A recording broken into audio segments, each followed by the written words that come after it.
The smell of roasted turkey filled my parents' dining room, but the warmth of Thanksgiving couldn't penetrate the cold looks directed at me from across the table. I sat quietly in my usual spot, the same chair I'd occupied for 32 years of family gatherings, watching my mother arrange the fine china she only brought out for holidays. "Marcus, could you at least try to dress appropriately for once?" Mom's voice cut through the pleasant chatter of arriving relatives. She gestured at my simple jeans and pullover sweater. "Your brother managed to wear a suit." I glanced down at my clothes. They were clean, comfortable, and had cost more than her entire dining set, but I didn't mention that. "Sorry, Mom. I came straight from work." "Work?" He said the word like it tasted bitter. "Still doing that little tech thing in your apartment?" "Something like that," I replied, keeping my voice even. My brother Derek appeared in the doorway, his suit indeed immaculate, his wife Jennifer clutching his arm like a trophy. "Mom, where do you want the wine?" "We brought 3 bottles, the expensive kind.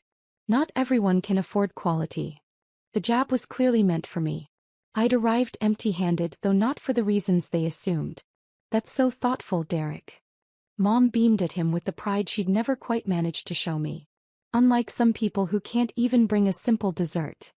Aunt Mary swept in next, her perfume announcing her arrival before her voice did.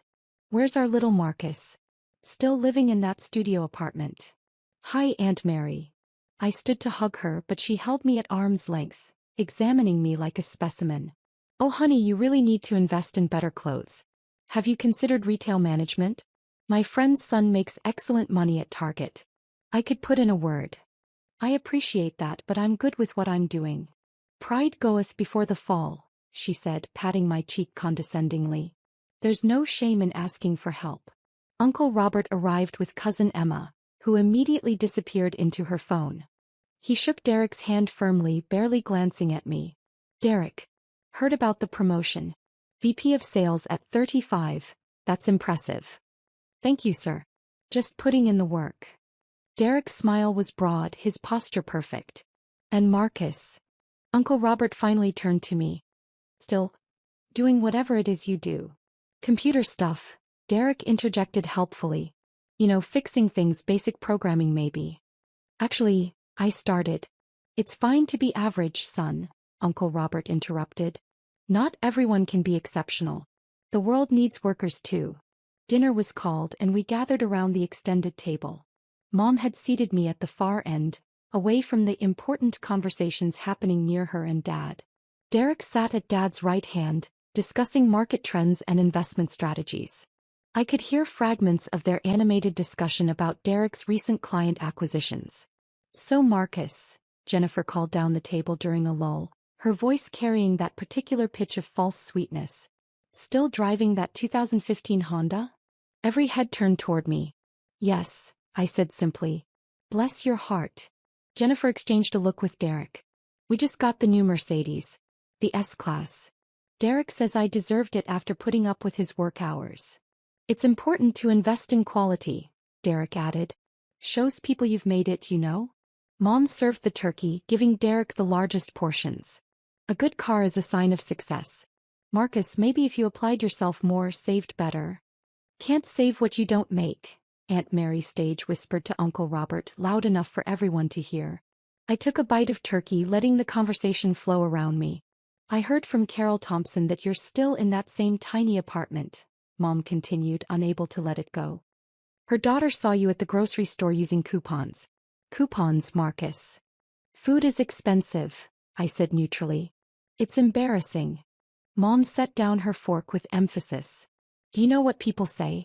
They ask me about my sons and I can talk about Derek's beautiful home, his promotion, his success.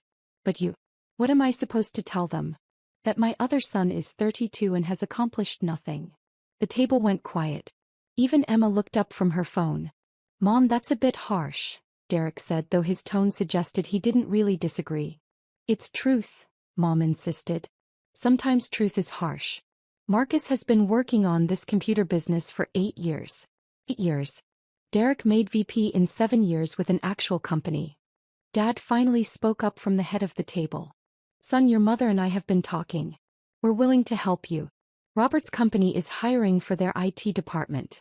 Entry level, but it's a start." Real salary, benefits, retirement plan. That's very generous, I said carefully. But I'm committed to my current work.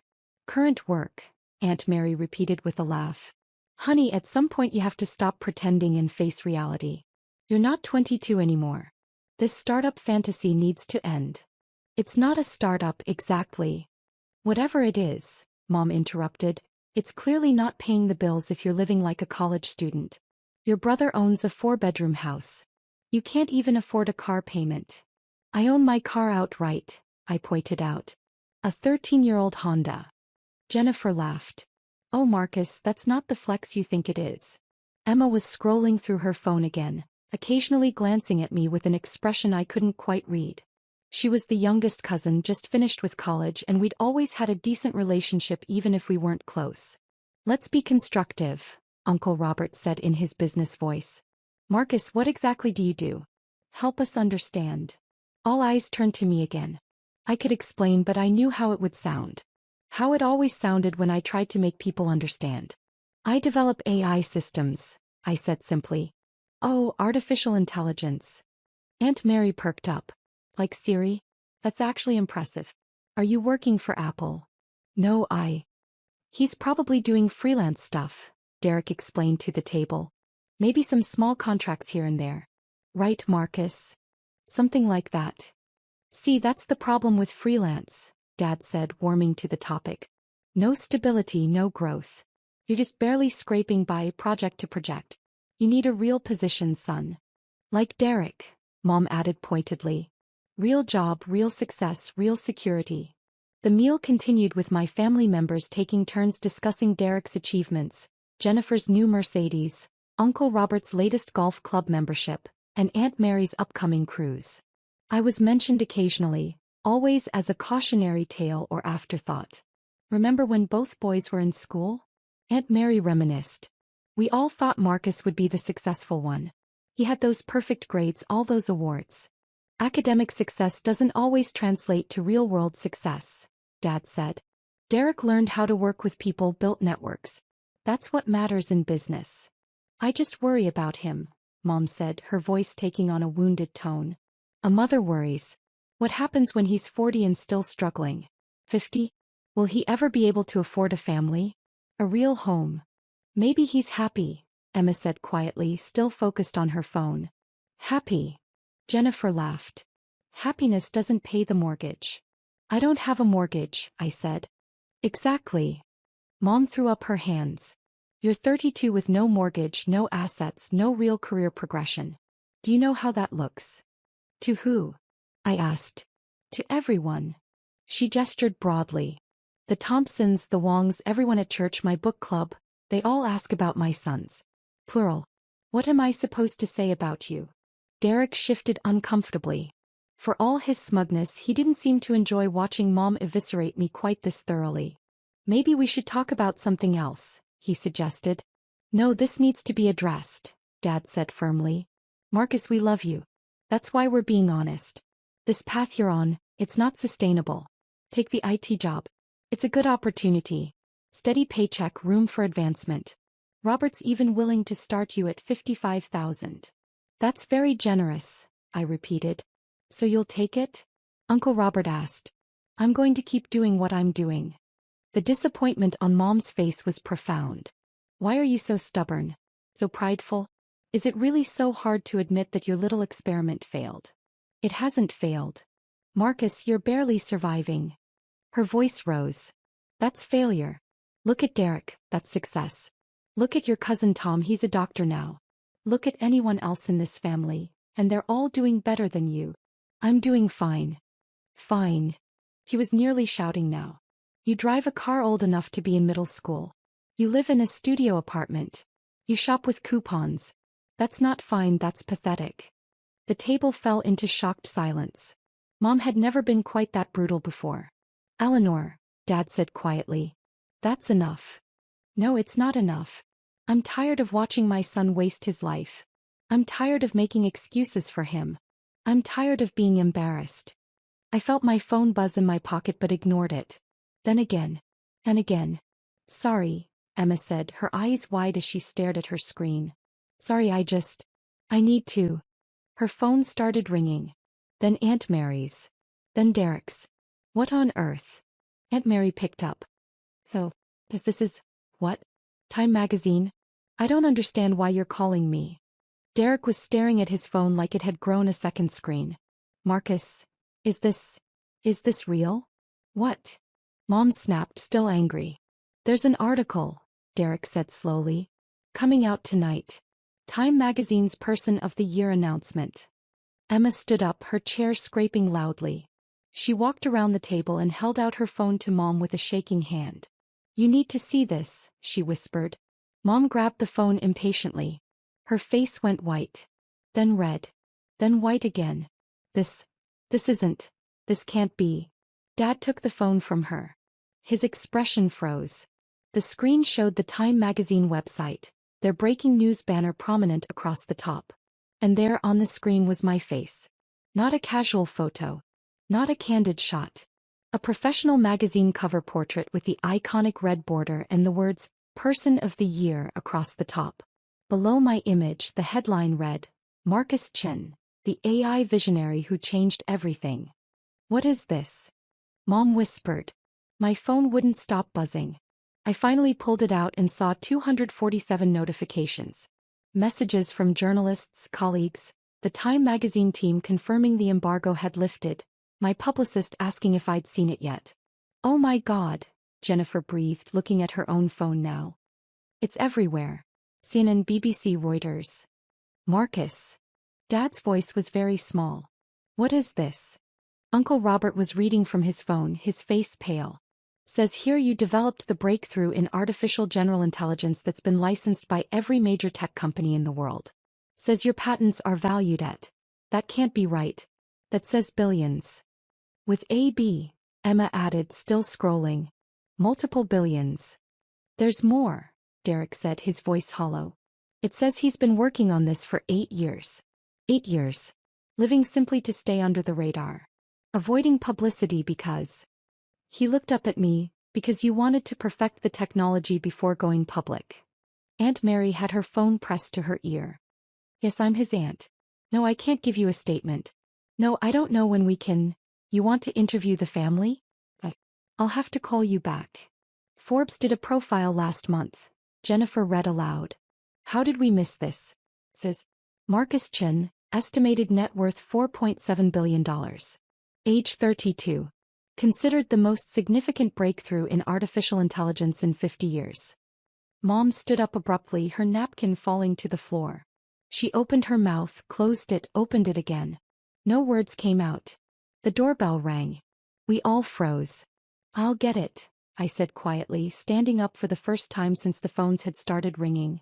I opened the door to find a delivery person holding a massive stack of magazines. Marcus Chin?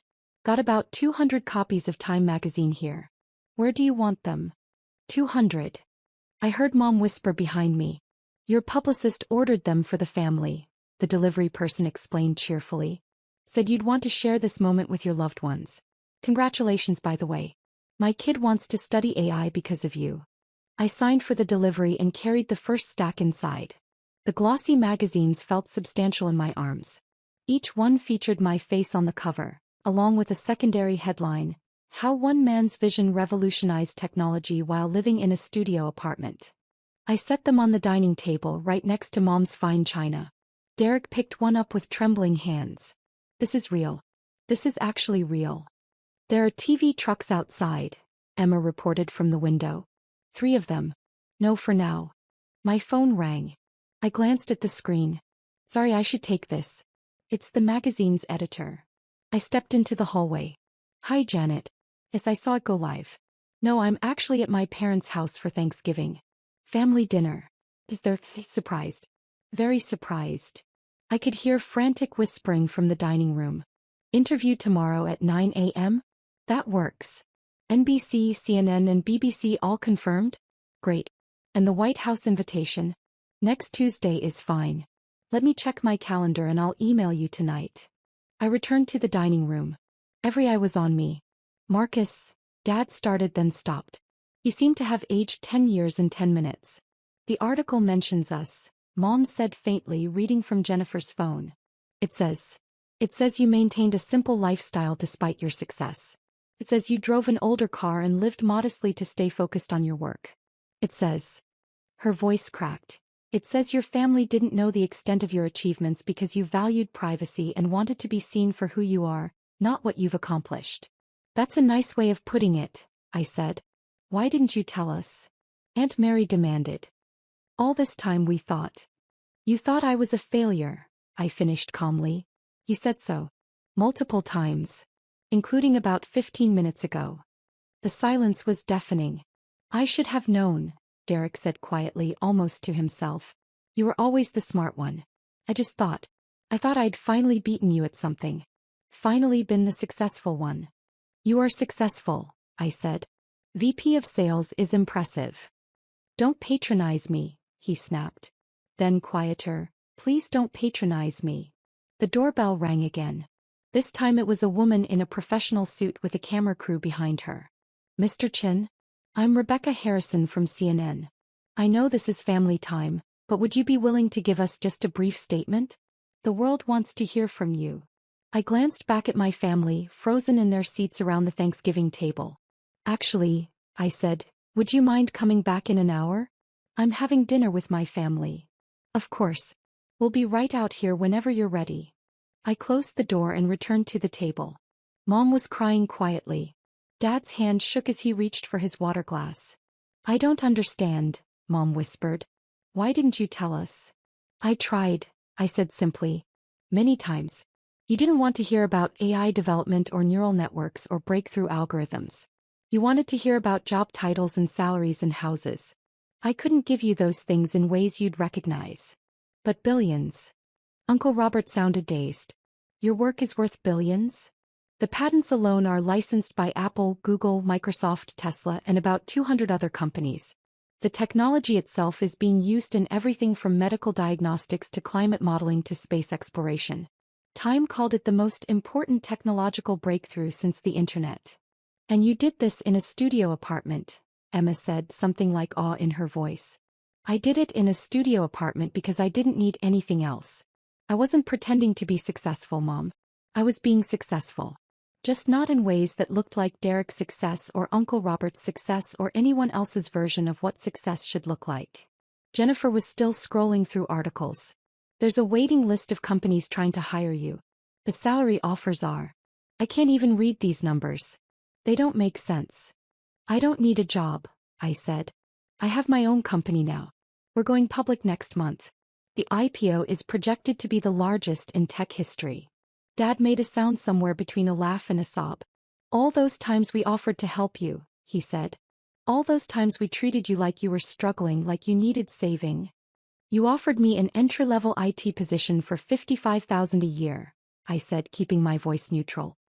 About 3 hours ago. Uncle Robert stood up abruptly and left the room. I heard him in the hallway, his voice low and urgent as he spoke to someone on the phone. Probably his company, probably damage control for how he'd treated the newly announced Person of the Year. People are posting on social media, Emma said. Videos from dinner. Someone recorded Mom calling you pathetic. It's already viral. Mom's face went from white to gray. No, that can't be. It's at 3 million views, Emma continued quietly. The comments are, they're not good. My phone continued its constant buzzing. Messages from former professors, colleagues, even people I'd gone to high school with. Everyone suddenly wanted to congratulate me, to reconnect, to be part of my story. The article talks about your philanthropy too, Derek said, still reading. Says you've been anonymously funding scholarships for underprivileged students studying STEM. Says you've donated over $100 million to various causes. When did you? How did we not know any of this? You never asked what I was doing, I said. You only asked what I was failing to do. Aunt Mary had both hands over her mouth, tears streaming down her face. I told you to apply to Target. I told the Time Magazine Person of the Year to work retail management. You were trying to help, I said. In your way. Don't, she said sharply. Don't make excuses for us. We were cruel. We were so cruel to you. More delivery trucks were arriving outside. I could see them through the window, not just magazines now but flowers, gift baskets, bottles of champagne.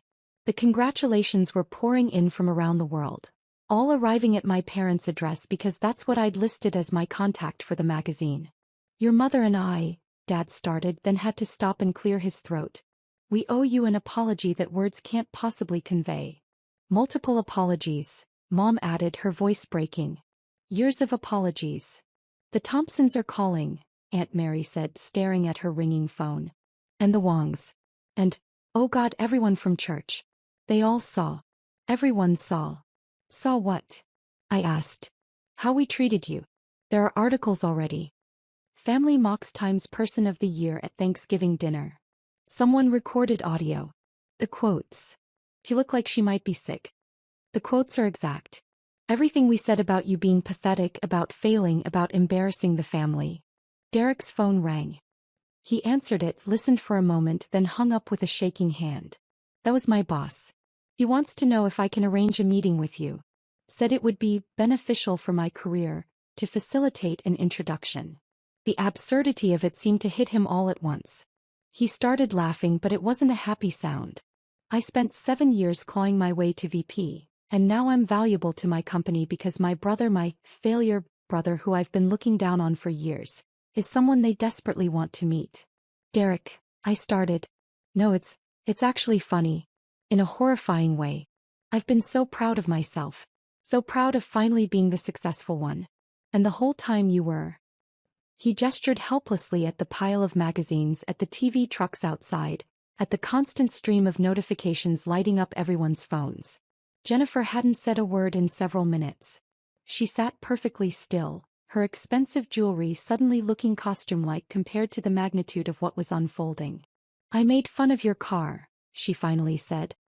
I bragged about my Mercedes to someone who could buy the entire dealership. I like my Honda, I said. It's reliable. Stop being nice. Mom's voice cracked. Stop being understanding. We were horrible to you. You were disappointed, I said. You had expectations I didn't meet, or that you thought I didn't meet. I understand that. No, you don't, she insisted. You can't possibly understand because you're not capable of being that small, that petty, that cruel. Even now, after everything we said, you're trying to make us feel better about it. My publicist was calling again. I let it go to voicemail. There's going to be a press conference, I told them. Tomorrow morning. They'll ask about my background, my family, my journey. I need to know what you want me to say. The truth, Dad said immediately. Tell them the truth. Which truth? That you offered me an entry-level position because you thought I was failing? That Mom called me pathetic? That my family spent years treating my life's work as a hobby I needed to grow out of? The words weren't angry, just factual, but they landed like physical blows. Or, I continued, I could tell them that my family always supported me, that you gave me the space and freedom to pursue my passion, that your groundedness kept me humble during my success. Why would you do that? Emma asked. After how we treated you? Because they're still my family, I said simply. And because the truth of what happened here tonight is already viral. You can't undo that. But I can choose what narrative moves forward. Uncle Robert returned to the room, his face ashen. Every major outlet wants a statement from the family. My company's PR department is having a meltdown.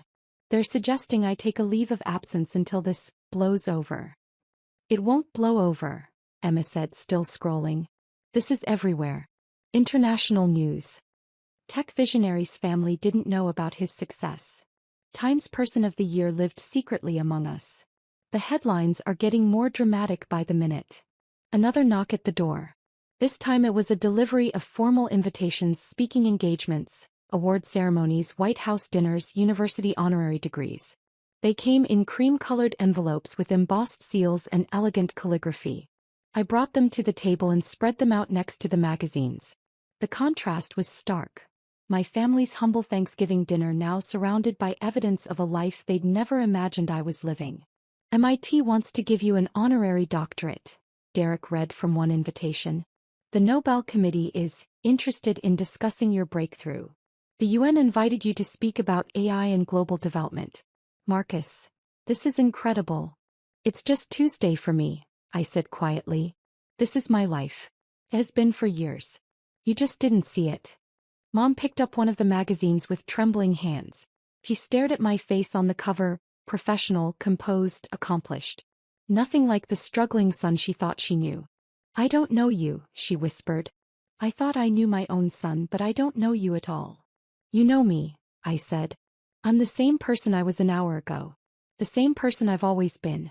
The only thing that changed is what you know about me." "That's everything," she said. "That changes everything." The TV trucks had multiplied outside. I counted at least 8 now, their satellite dishes pointing skyward, their lights making the quiet suburban street look like a premiere event. "You should probably go talk to them," Dad said. "They're not going to leave." "I know. Marcus," he started then stopped. Started again. "I'm sorry. I know that's inadequate, but I'm sorry." "We all are," Aunt Mary added. "More than we can possibly express." I looked around the table at my family, really looked at them for the first time that evening. They looked smaller somehow, diminished not by my success but by their own actions finally reflecting back at them. "I'm going to tell the press that my family kept me grounded," I said. "That your practicality helped me stay focused on what mattered. That I'm grateful for your honesty and your high expectations because they pushed me to be better." "That's a lie," Mom said. "It's a kindness," I corrected. "There's a difference." I stood up, straightening my simple sweater, the same one Mom had criticized hours earlier. Felt like years had passed since then. "I'll be outside for about 30 minutes. When I come back maybe we can finish dinner. The turkey's probably cold by now, but..." I shrugged. "It's still Thanksgiving." I walked to the door, magazines crunching under my feet where they'd spilled across the floor. Behind me, I could hear Mom crying in earnest now, Dad's quiet attempts to comfort her, my relatives trying to process what had just happened. I opened the door to a wall of cameras and shouted questions. Somewhere in the chaos, I heard my own name being called by a dozen voices, all wanting a piece of the story, all wanting to know about the humble genius who'd changed the world from a studio apartment. But before I stepped into that circus, I glanced back one last time at my family, frozen around the Thanksgiving table, surrounded by evidence of a success they'd never bothered to see. The turkey was indeed getting cold. But the real chill in the room had nothing to do with temperature.